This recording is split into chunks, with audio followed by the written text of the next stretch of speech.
అంటే ప్రజలు బాగానే ఉంది. చాలామంది కొంచెం హర్షించారు. కొంతమంది ఎవరు అవగాహన తెచ్చుకోలేదు.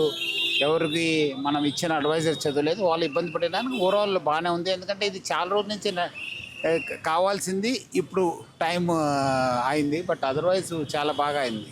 సార్ ఇంతకుముందు కూడా ఎట్లైనా ప్లాన్ చేశారు, ఇప్పుడు అంతా సక్సెస్ అవుతుందా సార్? డెఫినెట్లీ సక్సెస్ అవుతుంది. ఎందుకంటే అప్పుడు మనం ఎక్కడెక్కడ ఇది చేయాలనేది పబ్లిక్ కూడా అలవాటు చేయడానికి కొంచెము మనము ప్రయత్నం చేశాను, ట్రయల్ రన్ చేశాను. బట్ ఐ థింక్ నా ఇప్పుడు కంటిన్యూస్గా అయిపోతుంది.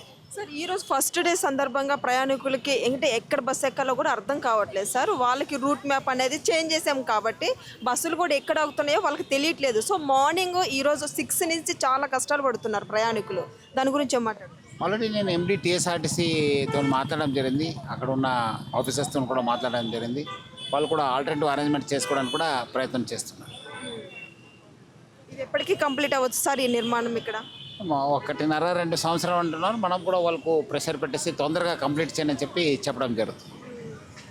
సార్ ఎన్ని డేస్ ఉంటుంది సార్ మరి ఇప్పుడు ఈ ట్రాఫిక్ కానీ రూట్ మ్యాప్ వాళ్ళంతా చేంజ్ అయ్యేసరికి? 1.5 year 2 years ఇది ఖచ్చితంగా ఉంటుంది. వాళ్ళు ఏదో తొందరగా కంప్లీట్ చేస్తానంటున్నారు. బట్ ఐ థింక్ మనము వాళ్ళ పైన ప్రెషర్ పెట్టేసి తొందరగా కంప్లీట్ చేసే విధంగా ప్రయత్నం చేస్తాం. ఇంకేం చెప్తారు సార్ ప్రయాణికులకి? ప్రయాణికులు మనం ఇచ్చే అడ్వైజర్స్ని పాటించాలని చెప్పి కోరుతున్నాను. అట్లానే మాధ్యమాలు మీరందరూ కూడా బాగా ప్రచారం చేస్తున్నారు. 1 వారం నుంచి చెప్తున్నారు. చాలా మన ఇన్స్టాగ్రామ్, వాట్సాప్, ట్విట్టర్, టెలిగ్రామ్ అన్ని చోట్ల చెప్పాడు. మీడియాలో ఎలక్ట్రానిక్, ప్రింట్ మీడియా వాళ్ళు కూడా ఇచ్చారు.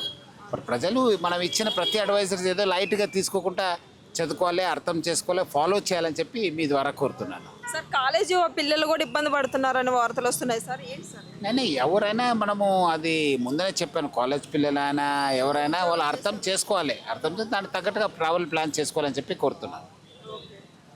Thank you sir.